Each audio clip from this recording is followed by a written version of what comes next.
আসসালামু আলাইকুম। আমন্ত্রণ জানাচ্ছি জাগো ফুটবলে। আপনাদের সাথে আছে মমতাজ শাহিন রুম্পা। শুরুতেই জানিয়ে দিব আপডেটগুলো।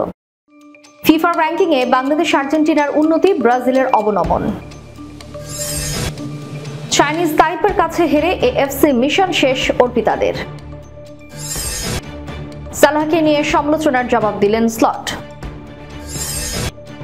ফ্রিতে অটোগ্রাফ দেয়া বন্ধ করছেন ইয়ামাল।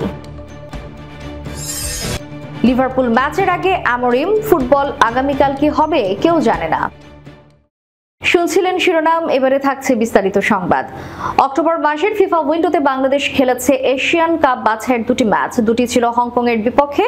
বাংলাদেশ নিজেদের মাঠে হারলেও 1 পয়েন্ট নিয়ে ফিরেছে হংকং থেকে। ফিফার আজ প্রকাশিত র্যাঙ্কিংয়ে এক ধাপ উন্নতি হয়েছে বাংলাদেশের। বর্তমান বিশ্ব চ্যাম্পিয়ন আর্জেন্টিনারও র্যাঙ্কিংয়ে এক ধাপ উন্নতি হয়েছে। আর প্রীতি ম্যাচে জাপানের কাছে হারের প্রভাব পড়েছে ব্রাজিলের র্যাঙ্কিংয়ে।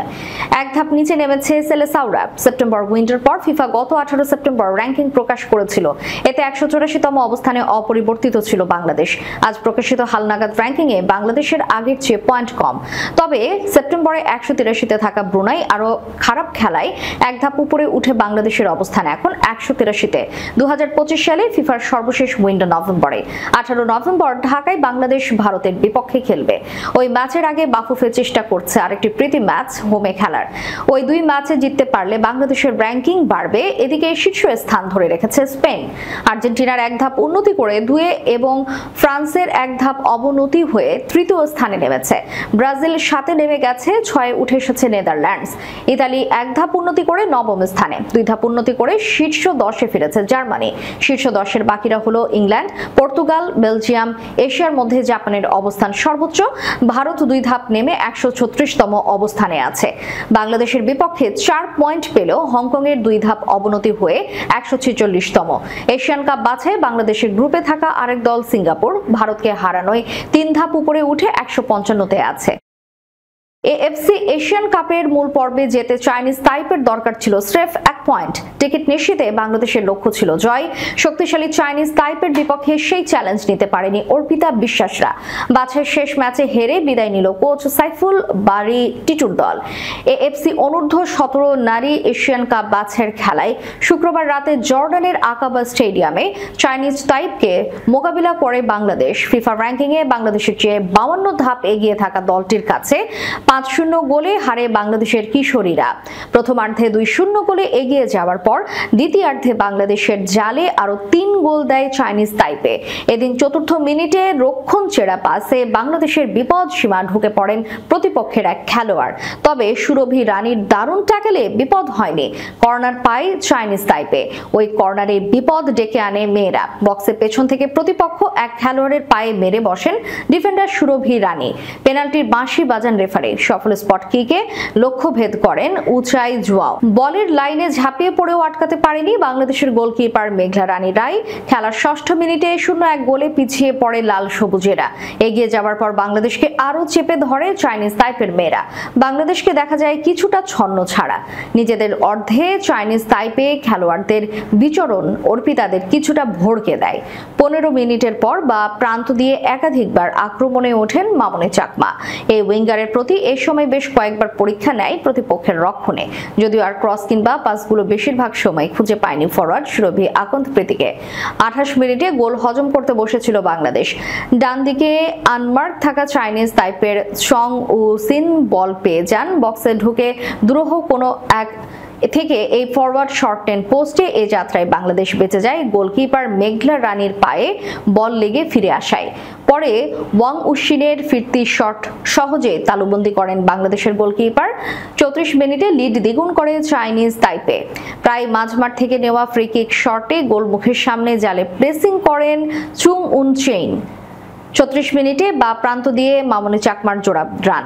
দ্বিতীয়বার ক্রস থেকে জালে বল ঠেলেন প্রীতি। তবে অফসাইডের কারণে গোল পায়নি বাংলাদেশ। শেষ পর্যন্ত জোড়া গোলে পিছিয়ে থেকেই বিরতিতে যায় সাইফুল বারী টিটুর দল। 66 মিনিটে ওয়াং ই আয়ের প্লেসিং শট জালে জড়ালে বাংলাদেশের ফেরার সম্ভাবনা ফিকে হয়ে যায় আরো। যোগ করার সময় প্রথম মিনিটে গোলকিপার মেঘলা রানীর ভুলে আরো 1 গোল হজম করে বাংলাদেশ। পরের মিনিটে পঞ্চমবারের মতো বাংলাদেশের জাল কাঁপায় প্রতিপক্ষ চাইনিজ তাইপে। শেষ পর্যন্ত 5-0 গোলের বড় ব্যবধানে হেরে মাঠ ছাড়ে টিটু শিশুরা। ফিফা উইন্ডোর বিরতির আগে ইংলিশ প্রিমিয়ার লিগে চেলসির বিপক্ষে 2-1 গোলে হতাশাজনক হারের পর মোহাম্মদ সালাহর রক্ষণে ভূমিকা নিয়ে তীব্র সমালোচনা শুরু হয়। ম্যাচের শেষ মুহূর্তে গোল করে চেলসি। পরে চেলসির লেফট ব্যাক মার্ক কুকেরেয়া জানান তারা সচেতনভাবেই সালাহর দিকে টার্গেট করেছিলেন, কারণ সালাহ নাকি রক্ষণে তেমন সহায়তা করেন না। কুকুরিয়ার এমন কথার পর থেকেই হয় সমালোচনা। শুক্রবার সংবাদ সম্মেলনে লিভারপুল কোচ আর্নে স্লট সালাহর পক্ষে অবস্থান নেয়। তিনি বলেছেন, আমি কুকুরিয়ার মন্তব্য দেখেছি, কিন্তু আমি আপনাকে 5-6 মুহূর্ত দেখাতে পারিনি যেখানে সালাহ পার্থক্য গড়ে দিতে পারত, তাহলে আলোচনা অন্যরকম হতো। সবসময় উইঙ্গার ও ফুল ব্যাকের মধ্যে ভারসাম্যটা গুরুত্বপূর্ণ। আমি চাই আমার উইঙ্গাররাও আক্রমণ করুক, আমাদের সঠিক ভারসাম্যটা খুঁজে বের করতে হবে। রবিবার আনফিল্ডে লিভারপুল মুখোমুখি হবে ম্যানচেস্টার ইউনাইটেডের। রেড ডেভিলরা চাইবে সালাহ যেন আক্রমণের চেয়ে রক্ষণে বেশি সময় ব্যয় করেন। প্রিয় ব্যক্তির কাছ থেকে অটোগ্রাফ পেতে কার না ভালো লাগে। 1-2 শব্দে একটা কিছু লিখে দেবেন, সঙ্গে স্বাক্ষর থাকবে। এই স্মৃতি ভক্তের কাছে জমা থাকবে বছরের পর বছর। লামিন ইয়ামালের ভক্তদের এই স্মৃতি জমাতে একটু জটিলতার মধ্য দিয়ে যেতে হবে। ফ্রিতে যে অটোগ্রাফ দেওয়া বন্ধ করে দিচ্ছেন তিনি। দুনিয়ায় সবাই ফ্রিতেই ভক্ত সমর্থকদের অটোগ্রাফ দিয়ে থাকেন। লামিন ইয়ামাল ভিন্ন পথে হাঁটতে চাইছেন। কাতালান সংবাদ মাধ্যম মুন্দো দেপোর্তিভোর তথ্য অনুযায়ী অটোগ্রাফ বেচার ব্যাপারে চিন্তা ভাবনা করছেন তিনি। এরই মধ্যে নাকি ফ্রিতে অটোগ্রাফ দেওয়া বন্ধ করে দিয়েছেন। বার্সেলোনার একটি বিশেষায়িত ওয়েবসাইট লামিন অটোগ্রাফ বিক্রির এই প্রস্তাব দিয়েছে। দুই পক্ষের চুক্তি হলে ইয়ামালের অটোগ্রাফের জন্য সমর্থকদের অর্থ গুনতে হবে। ওই বিশেষায়িত ওয়েবসাইট অটোগ্রাফের ব্যবস্থা করে দেবে। ইয়ামাল অর্থের বিনিময়ে অটোগ্রাফ দেওয়া শুরু করলে ঝামেলায় পড়বে বার্সেলোনা। স্পন্সর কোম্পানির সঙ্গে চুক্তি অনুযায়ী তাদের দলের খেলোয়াড়দের বিভিন্ন অনুষ্ঠানে অটোগ্রাফ দিতে হয়। তারা ফ্রিতেই ইয়ামালের অটোগ্রাফ চালু রাখার ব্যাপারে কাজ করছে। ইয়ামাল ইউরো জেতার আগে থেকেই জনপ্রিয়তা ধরে ফেলেছেন। দিন দিন তার নামডাক বেড়েই চলেছে। বর্তমানে সেরা ফুটবলারদের একজন মনে করা হচ্ছে তাকে। তার এই তারকা খ্যাতি কাজে লাগিয়ে ওই বিশেষায়িত ওয়েবসাইট অর্থ আয়ের পথ বের করেছে। ফোর্বসের জরিপ অনুযায়ী ইয়ামাল সর্বোচ্চ আয় করা ফুটবলারদের মধ্যে 10মে হয়েছেন। 2025-26 মৌসুমে তার আয় $43 মিলিয়ন। অটোগ্রাফের ব্যাপারে চুক্তিতে সই করলে আগামী বছর নিশ্চিতভাবে তার আয় বাড়বে। ম্যানচেস্টার ইউনাইটেডে সময়টা একদমই ভালো কাটছে না রুবেল আমোরিমের। মাঠে দলের বাজে পারফরম্যান্সে একের পর এক সমালোচনার মুখে পড়েছেন তিনি। প্রিমিয়ার লিগের চলতি মৌসুমে 7 ম্যাচের মধ্যে মাত্র 3টিতে জিতেছে ম্যানচেস্টার ইউনাইটেড। সম্প্রতি দ্য টাইমসকে দেওয়া সাক্ষাৎকারে ক্লাবটির সহ স্বত্বাধিকারী স্যার জিম র্যাডক্লিফ বলেছেন, ওল্ড ট্রাফোর্ডে প্রভাব ফেলতে বছর 3 সময় লাগতে পারে আমোরিমের। সর্বশেষ কিছুদিনের হতাশাজনক ফলের পর তার এমন মন্তব্য কিছুটা স্বস্তির হতে পারে আমোরিমের জন্য। আগামীকাল সন্ধ্যায় অ্যানফিল্ডে লিভারপুলের আতিথেয়তা নেবে ম্যান ইউনাইটেড। চিরপ্রতিদ্বন্দ্বীদের বিপক্ষে 7তম ম্যাচের আগে রেড ডেভিলদের কোচ আমোরিম বলেছেন, ফুটবলে ভবিষ্যৎ নিয়ে কিছু বলা সত্যি কঠিন।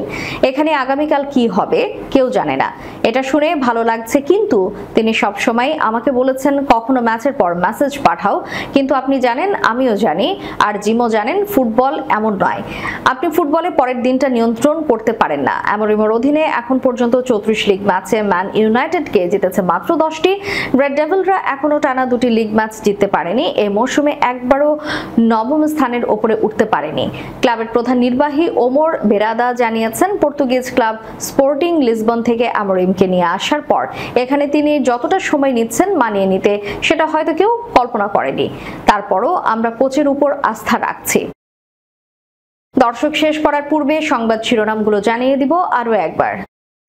ফিফা র্যাঙ্কিংয়ে বাংলাদেশ আর্জেন্টিনার উন্নতি, ব্রাজিলের অবনমন। চাইনিজ তাইপের কাছে হেরে এএফসি মিশন শেষ অর্পিতাদের। সালাহকে নিয়ে সমালোচনার জবাব দিলেন স্লট। ফ্রিতে অটোগ্রাফ দেয়া বন্ধ করছেন ইয়ামাল। লিভারপুল ম্যাচের আগে আমোরিম, ফুটবল আগামীকাল কি হবে কেউ জানে না। এতক্ষণ আমাদের সাথে থাকার জন্য ধন্যবাদ। আল্লাহ হাফেজ।